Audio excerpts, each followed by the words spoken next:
ಇವತ್ತು ನಮ್ಮ ಜೊತೆಗಿದ್ದಾರೆ ವೇದಾ ವೆಲ್ನೆಸ್ ಸೆಂಟರ್ ನಿಸರ್ಗ ಮನೆಯ ಮುಖ್ಯಸ್ಥರಾದಂತಹ ಡಾಕ್ಟರ್ ವೆಂಕಟರಮಣ ಹೆಗಡೆಯವರು. ಡಾಕ್ಟ್ರೇ, ನಿಮಗೆ ಆದರವಾದಂತಹ ಸ್ವಾಗತ. ವೀಕ್ಷಕರೇ, ಮನೆಯಂಗಳದಲ್ಲಿ ಮರವೊಂದಿದ್ದರೆ ಮನೆಯೇ ನಂದನವು, ಊರಿನ ಬದಿಯಲ್ಲಿ ವನವೊಂದಿದ್ದರೆ ಊರೇ ಗೋಕುಲವು ಎಂಬಂತಹ ಪದ್ಯದೊಂದಿಗೆ ಇವತ್ತು ಗಾರ್ಡನಿನ ಬೆನಿಫಿಟ್ಸನ್ನು ನಾವು ತಿಳ್ಕೊಳ್ಳೋಣ. ಡಾಕ್ಟ್ರೇ, ಈಗಿನ ಮಕ್ಕಳಿಗೆ ಹಾಗೂ ಹಿಂದಿನ ಮಕ್ಕಳಿಗೆ ಈ ಗಾರ್ಡನ್ನಿಂದ ಏನೇನು ಉಪಯೋಗ ಆಗ್ತಿತ್ತು, ಇವತ್ತಿನ ಒಂದು ಜನರೇಷನ್ನಲ್ಲಿ ಅಥವಾ ಹಿಂದಿನ ಜನರೇಷನ್ನಲ್ಲಿ ಏನು ಸಮಸ್ಯೆಗಳನ್ನು ಕಾಡ್ತಿತ್ತು ಅಂತ ವಿವರವಾಗಿ ತಿಳಿಸ್ಕೊಡ್ಬೇಕು ಅಂತ ನಿಮ್ಮಲ್ಲಿ ಕೇಳ್ಕೊಳ್ತೇನೆ. ಆತ್ಮೀಯ ವೀಕ್ಷಕರೇ, ಇವತ್ತು ಆಟೋ ಇಮ್ಯೂನ್ ಕಾಯಿಲೆಗಳು ತುಂಬ ಜಾಸ್ತಿ ಆಗಿದೆ. ಆಟೋ ಇಮ್ಯೂನ್ ಕಾಯಿಲೆಗಳಲ್ಲಿ ಇವನ್ ಆಟಿಸಮ್ ಕೂಡ ಬರುತ್ತೆ. ಇವತ್ತು ಅನೇಕ ಮಕ್ಕಳಿಗೆ ನಾವು ಆಟಿಸಮ್ ನೋಡ್ತಾ ಇದ್ದೇವೆ. ಅದರಲ್ಲೂ ಆಟಿಸಮನ್ನು ಗಮನಿಸಿದಾಗ ಸಿ ಸೆಕ್ಷನ್ ಆದಂತಹ ಮಕ್ಕಳಲ್ಲಿ ಆಟಿಸಮ್ ಜಾಸ್ತಿ ಕಂಡು ಬರ್ತಾ ಇದೆ. ಇದಕ್ಕೆ ಪ್ರಮುಖವಾದ ಕಾರಣವನ್ನು ನಾವು ಹುಡುಕ್ತಾ ಹೋದರೆ ನಮ್ಮ ಹೊಟ್ಟೆಯಲ್ಲಿ ಕರುಳಿನಲ್ಲಿ ಇರುವಂತಹ ಬ್ಯಾಕ್ಟೀರಿಯಾಗಳ ಅಸಮತೋಲನ. ಮೇಡಮ್ ಹೇಳಿದಾಗೆ ಇವತ್ತು ನೀವು ಪಟ್ಟಣದಲ್ಲಿರುವಂತಹ ಮಕ್ಕಳಿಗೂ ಹಳ್ಳಿಯಲ್ಲಿರುವಂತಹ ಮಕ್ಕಳಲ್ಲಿಯೂ ರೋಗ ನಿರೋಧಕ ಶಕ್ತಿಯ ಇಮ್ಯುನಿಟಿಯ ವ್ಯತ್ಯಾಸವನ್ನು ಗಮನಿಸ್ಬೋದು. ಹಳ್ಳಿಗಳಲ್ಲಿ ಶಾಲೆಗಳಿಗೆ ಹೋಗಿ ಮಣ್ಣಲ್ಲಿ ಆಟ ಆಡಿ ಮಣ್ಣಲ್ಲಿ ಬೆರೆತು ಈ ಕಾಂಕ್ರೀಟ್ ಕಾಡಿಂದ ಹಳ್ಳಿಯಲ್ಲಿದ್ದಂತಹ ಮಕ್ಕಳಲ್ಲಿ ಈ ಆಟೋ ಇಮ್ಯೂನ್ ಕಾಯಿಲೆಗಳ ಸಂಖ್ಯೆ ತುಂಬ ಕಡಿಮೆ.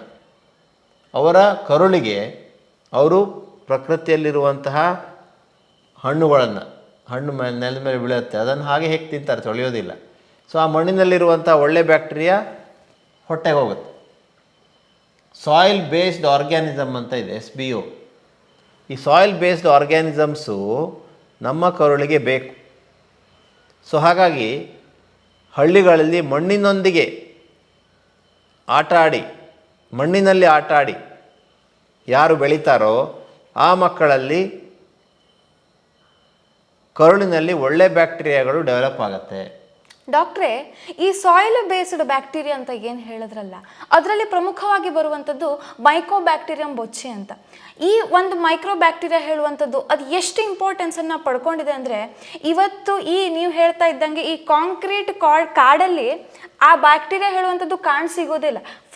ಯೂಶ್ವಲಿ ನಾವು ಹೇಳೋದು ಬ್ಯಾಕ್ಟೀರಿಯಾ ಕಣ್ಣಿಗೆ ಕಾಣೋದೇ ಇಲ್ಲ. ಆದರೆ ಹಿಂದಿನ ಹಳ್ಳಿಗಳಲ್ಲಿ, ನಾವು ಬೆಳೆದಂತಹ ಹಳ್ಳಿಗಳಲ್ಲಿ ಆ ಹಣ್ಣುಗಳನ್ನು ಏನು ಅದ್ರ ಮೇಲೆ ಕೂತಂತಹ ಬ್ಯಾಕ್ಟೀರಿಯಾ ನಾವು ಡೈರೆಕ್ಟಾಗಿ ಇಂಟೇಕ್ ಮಾಡೋದ್ರಿಂದ ಎಷ್ಟು ಪ್ರಮಾಣದಲ್ಲಿ ಹೆಲ್ದಿ ಆಗಿರ್ತಿದ್ರು ಮಕ್ಕಳು. ಈಗಿನ ಮಕ್ಕಳು ಆ ಒಂದು ಹೆಲ್ದಿನೆಸ್ಸನ್ನು ಕಳ್ಕೊಳ್ತಾ ಇದ್ದಾರೆ.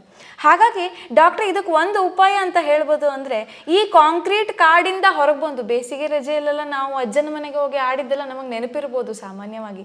ಅಂಥದ್ರಲ್ಲಿ ಈ ಕಾಡನ್ನು ಉಳಿಸಿ ಬೆಳೆಸಿ ಆ ಸಾಯಿಲನ್ನಲ್ಲಿರುವಂತಹ ಮೈಕ್ರೋಬ್ಯಾಕ್ಟೀರಿಯಂ ಬೊಚ್ಚಿ ಹೇಳುವಂತಹ ಮೈಕ್ರೋಬ್ಯಾಕ್ಟೀರಿಯಾವನ್ನು ಕೂಡ ನಾವು ಬೆಳೆಸೋದ್ರಲ್ಲಿ ನಮಗೆ ಬೆನಿಫಿಟ್ ಇದೆ ಅಂತ ಆಯಿತು ಅಲ್ವೇ? ಖಂಡಿತ. ಸೊ ಅದಕ್ಕೆ ಸಿಂಪಲ್ ಆದಂತಹ ಒಂದು ಉತ್ತರ ಅಂದರೆ ಗಾರ್ಡನಿಂಗ್. ಸೊ ನಾವಿವತ್ತು ಸಿಟಿಯಿಂದ ಹಳ್ಳಿ ಹೋಗಿ ವಾಸಿಸ್ಲಿಕ್ಕೇನು ಸಾಧ್ಯ ಇಲ್ಲ. ನಾವು ಆಲ್ರೆಡಿ ಬಂದು ಸೆಟ್ಲ್ ಆಗಿಬಿಟ್ಟಿದ್ದೀವಿ, ಕಾಂಕ್ರೀಟ್ ಕಾಡಲ್ಲಿ ಇದ್ದೀವಿ. ಆದರೆ ನಮ್ಮ ಮನೆಯ ಟೆರೇಸಲ್ಲಿ, ನಮ್ಮ ಮನೆಯ ಎದುರುಗಡೆ ಹೇಗಾದರೂ ಮಾಡಿ ಗಾರ್ಡನನ್ನು ಮಾಡೋದ್ರ ಮೂಲಕ ನಮ್ಮ ಮಕ್ಕಳು ಆ ಗಾರ್ಡನಲ್ಲಿ ಓಡಾಡೋದಿರ್ಬೋದು, ನಾವು ಆ ಗಾರ್ಡನಲ್ಲಿ ಕೆಲಸ ಮಾಡೋದಿರ್ಬೋದು. ಸೊ ನಮ್ಮದೇ ಆದಂತಹ ಗಾರ್ಡನ್ ಅಥವಾ ನಮ್ಮದೇ ಆದಂಥ ವೆಜಿಟೇಬಲ್ ಗಾರ್ಡನ್, ಹೂವಿನ ಗಾರ್ಡನ್, ಇದನ್ನು ನೀವು ಡೆವಲಪ್ ಮಾಡೋದ್ರಿಂದಾಗಿ ಇಂಡೈರೆಕ್ಟ್ಲಿ ಇದು ಬ್ಯಾಕ್ಟೀರಿಯಾಗಳ ಗ್ರೋತಿಗೆ ಸಹಾಯ ಆಗುತ್ತೆ. ನಮ್ಮ ದೇಹದಲ್ಲಿ, ನಮ್ಮ ಕರುಳಿನಲ್ಲಿ ನಮ್ಮ ಜೀವಕೋಶಗಳಿಗಿಂತಲೂ ಎಷ್ಟೋ ಹೆಚ್ಚು ಪಟ್ಟು ಬ್ಯಾಕ್ಟೀರಿಯಾದ ಜೀವಕೋಶಗಳೇ ಇದೆ.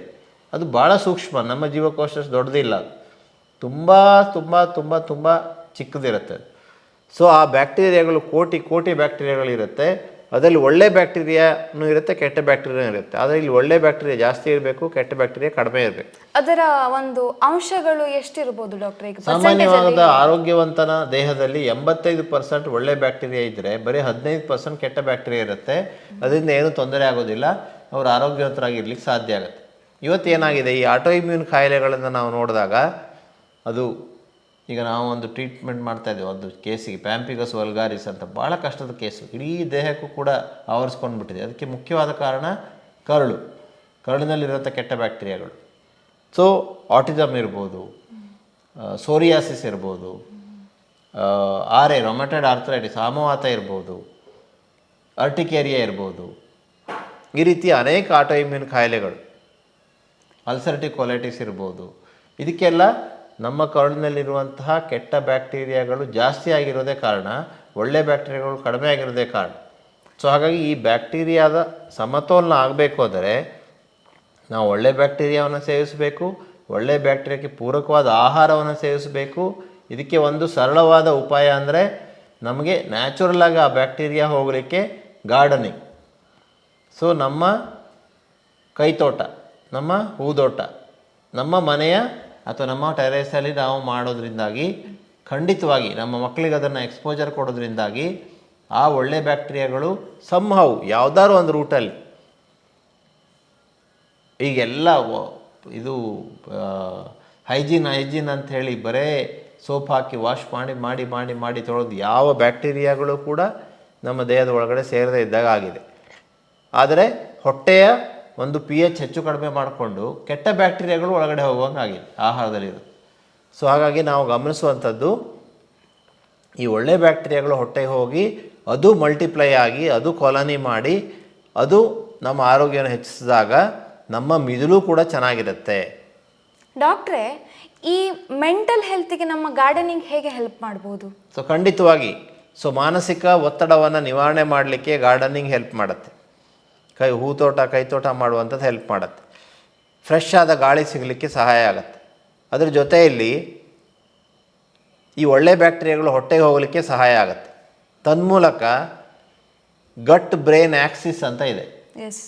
ಗಟ್ ಅಂದರೆ ಕರಳು, ಬ್ರೈನ್ ಮಿದುಳು, ಇದರ ನಡುವೆ ಒಂದು ಆಕ್ಸಿಸ್ ಇದೆ.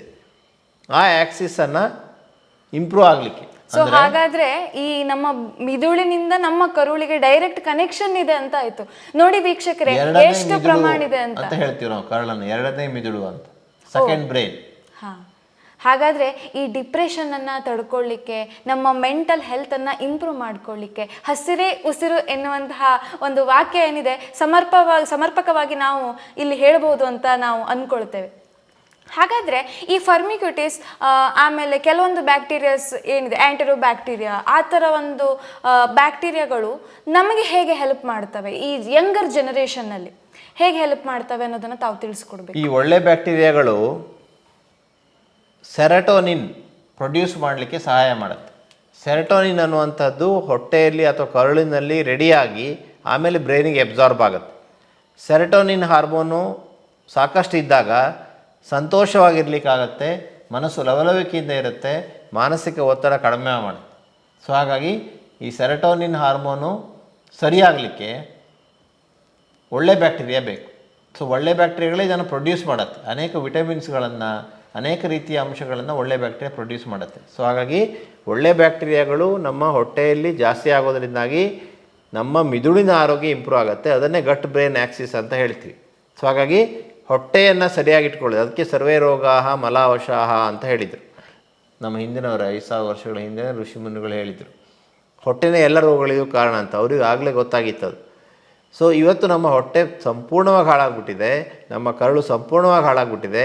ತಂಪು ಪಾನೀಯಗಳು, ಫಾಸ್ಟ್ ಫುಡ್ಡು, ರಿಫೈನ್ಡ್ ಆಯಿಲ್ಸು, ಇವತ್ತು ಹೊರಗಡೆ ಸಿಗುವಂಥ ತಿಂಡಿ ತಿನಿಸುಗಳು, ಇದನ್ನು ತಿಂದು ಆ ಕೆಟ್ಟ ಬ್ಯಾಕ್ಟೀರಿಯಾಕ್ಕೆ ಸೂಪರ್ ಆಹಾರ. ಒಳ್ಳೆ ಬ್ಯಾಕ್ಟೀರಿಯಾದ ಆಹಾರ ನೀರಿನಲ್ಲಿ ಕರಗುವಂತಹ ನಾರಿನಾಂಶ, ಅದು ಎಸ್ಪೆಷಲಿ ಹಣ್ಣುಗಳಲ್ಲಿರುತ್ತೆ. ಅದು ನಾವು ಸೇವಿಸ್ತಾ ಇಲ್ಲ. ಹಣ್ಣುಗಳಲ್ಲಿ ವಿಷ ಇದೆ ಅಂತ ಹಣ್ಣನ್ನು ದೂರ ಇಡ್ತಾಯಿದ್ದೀವಿ. ಬ್ರೆಡ್ಡು, ಬಿಸ್ಕೆಟ್ಸು ತಿಂತಾಯಿದ್ದೀವಿ ಒಳ್ಳೆಯದು ಅಂಥೇಳಿ. ಸೊ ಆದರೆ ಅದು ಡೇಂಜರಸ್ಸು. ಆ ಹಣ್ಣುಗಳಲ್ಲಿ ಏನಾದರೂ ಕೆಮಿಕಲ್ಸ್ ಇದ್ದರೆ ಅದು ದೇಹ ರೆಕಗ್ನೈಸ್ ಮಾಡಿಕೊಂಡು ಮಲದ ಮೂಲಕ, ಮೂತ್ರದ ಮೂಲಕ, ಬೆವರಿನ ಮೂಲಕ, ಉಸಿರಾಟದ ಮೂಲಕ ಹೊರಗಡೆ ಹಾಕುತ್ತೆ. ಹಣ್ಣುಗಳಲ್ಲಿರುವಂತಹ ನೀರಿನಲ್ಲಿ ಕರಗುವಂತಹ ನಾರಿನಾಂಶಗಳು ಖಂಡಿತವಾಗಿ ಈ ಒಂದು ಗಟ್ಟಲ್ಲಿ ಒಳ್ಳೆ ಬ್ಯಾಕ್ಟೀರಿಯಾಗಳನ್ನು ಸೃಷ್ಟಿ ಮಾಡಲಿಕ್ಕೆ ಸಹಾಯ ಮಾಡುತ್ತೆ. ಹಾಗಾಗಿ ನೀವು ಕೇಳಿದ್ರಿ ಮೊದಲನೇ ಪ್ರಶ್ನೆ, ಹಳ್ಳಿಗಳಲ್ಲಿರುವಂತಹ ಮಕ್ಕಳಿಗೂ ಸಿಟಿಯಲ್ಲಿರುವಂತಹ ಮಕ್ಕಳಿಗೂ ವ್ಯತ್ಯಾಸ ಏನು ಅಂತ. ಸೊ ಹಳ್ಳಿಗಳಲ್ಲಿರುವಂಥ ಮಕ್ಕಳ ರೋಗ ನಿರೋಧಕ ಶಕ್ತಿ ಜಾಸ್ತಿ ಆಗಲಿಕ್ಕೆ ಅವರು ಮಣ್ಣಿನಲ್ಲಿ ಆಡುವಂಥದ್ದು, ಅವರು ನ್ಯಾಚುರಲ್ ಏನು ಪ್ರಕೃತಿಯ ಜೊತೆ ಬೆರೆಯುವಂಥದ್ದು ಭಾಳ ಮುಖ್ಯ. ಆಗ ಆ ಒಳ್ಳೆ ಬ್ಯಾಕ್ಟೀರಿಯಾ ಒಳಗಡೆ ಹೋಗ್ತದೆ, ನಮ್ಮ ದೇಹದ ಒಳಗಡೆ ಹೋಗುತ್ತೆ. ಇಲ್ಲದೇ ಇದ್ದರೆ ಈ ಸಿಟಿಯಲ್ಲಿ ಕಾಂಕ್ರೀಟ್ ಕಾಡಲ್ಲಿರುವಂತಹ ಎಲ್ಲ ಕಡೆ ನೋಡಿ ಮಣ್ಣೇ ಇಲ್ಲ ಇವತ್ತು, ಎಲ್ಲ ಕಡೆ ಸಿಮೆಂಟ್. ಸೊ ಹೀಗಾಗಿ ಆ ಮಣ್ಣಿನ ವಾಸನೆ ಕೇಳುವ ಭಾಗ್ಯವೂ ಇಲ್ಲ, ಮಣ್ಣಿನಲ್ಲಿರುವಂಥ ಒಳ್ಳೆ ಬ್ಯಾಕ್ಟೀರಿಯಾ ಸಾಯಿಲ್ ಬೇಸ್ಡ್ ಆರ್ಗ್ಯಾನಿಸಮ್ ನಮ್ಮ ದೇಹಕ್ಕೆ ಹೋಗುವ ಭಾಗ್ಯವೂ ಇಲ್ಲ. ಸೊ ಹೀಗಾಗಿ ಇವತ್ತು ಈ ಒಂದು ಆಟೋಇಮ್ಯೂನ್ ಕಾಯಿಲೆಗಳು ತುಂಬ ಜಾಸ್ತಿ ಆಗ್ತಾಯಿದೆ. ಈ ಆಟೋಇಮ್ಯೂನ್ ಕಾಯಿಲೆಗಳನ್ನು ತಡೆಗಟ್ಟಲಿಕ್ಕೆ, ಅದನ್ನು ಕಡಿಮೆ ಮಾಡಲಿಕ್ಕೆ ನಾವು ಪುನಃ ಮರಳಿ ಪ್ರಕೃತಿಗೆ ಅನ್ನುವಂಥ ವಾಕ್ಯವನ್ನು ನೆನಪು ಮಾಡ್ಕೊಳ್ಬೇಕಾಗತ್ತೆ. ಸೊ ಹಾಗಾಗಿ ಇವತ್ತಿನ ಸಂಚಿಕೆಯಲ್ಲಿ ನಾವು ಗಾರ್ಡನಿಂಗ್ ಮಾಡಲೇಬೇಕು. ಗಾರ್ಡನಿಂಗ್ ಮಾಡುವಂಥ ಹವ್ಯಾಸ ನಮ್ಮ ಮಕ್ಕಳಿಗೂ ಬೆಳೆಸಬೇಕು. ಹೊರಗಡೆ ಹೋಗಿ ಮಣ್ಣಿನಲ್ಲಿ ಆಡುವಂತಹ ಹವ್ಯಾಸವನ್ನು ನಾವು ಬೆಳೆಸಬೇಕು. ತನ್ಮೂಲಕ ಆ ಒಳ್ಳೆ ಬ್ಯಾಕ್ಟೀರಿಯಾ ನಮ್ಮ ಕರುಳಿನ ಒಳಗಡೆ ಸೇರುವಂತೆ ಮಾಡಬೇಕು. ಜೊತೆಗೆ ಜಾಸ್ತಿ ಹಣ್ಣುಗಳನ್ನು ತಿನ್ನುವಂಥ ಹವ್ಯಾಸವನ್ನು ಮಕ್ಕಳಿಗೆ ಹೇಳೋದ್ರಿಂದಾಗಿ ಆ ಹಣ್ಣಿನಲ್ಲಿರುವಂತಹ ನೀರಿನಲ್ಲಿ ಕರಗುವಂತಹ ನಾರಿನಂಶ ಒಳ್ಳೆ ಬ್ಯಾಕ್ಟೀರಿಯಾಗಳಿಗೆ ಆಹಾರವಾಗಿ ಅದು ಮಲ್ಟಿಪ್ಲೈ ಆಗಿ ನಮ್ಮ ಆರೋಗ್ಯ ಇಂಪ್ರೂವ್ ಆಗಲಿಕ್ಕೆ ಸಹಾಯ ಆಗುತ್ತೆ. ಅಂದರೆ ಈ ಪುಟ್ಟ ಕೈದೋಟ ಹೇಳುವಂಥದ್ದು ಎಷ್ಟು ಪ್ರಾಮುಖ್ಯತೆಯನ್ನು ನೀಡ್ತಾ ಇದೆ ಅನ್ನುವಂಥದ್ದು ಗೊತ್ತಾಗ್ತಾ ಇದೆ. ಹಾಗಾಗಿ ಈ ಕೈದೋಟದಲ್ಲಿ ನಮ್ಮ ಒಂದು ಮನೆಯನ್ನು ಸುಂದರವಾಗಿರಿಸಿಕೊಂಡು ಆ ಕೈದೋಟದಿಂದ ಒಳ್ಳೆ ಗಾಳಿಯನ್ನು ಸೇವಿಸಿ ನಾವು ಹ್ಯಾಪಿಯೆಸ್ಟ್ ಮ್ಯಾನ್ ಆಗೋಣ ಅಂತ ಹೇಳ್ತಾ, ಇಷ್ಟು ವಿಷಯಗಳನ್ನ ತಿಳಿಸ್ಕೊಟ್ಟಂತಹ ಡಾಕ್ಟ್ರಿಗೆ ಧನ್ಯವಾದಗಳನ್ನು ಹೇಳ್ತಾ ಧನ್ಯವಾದ.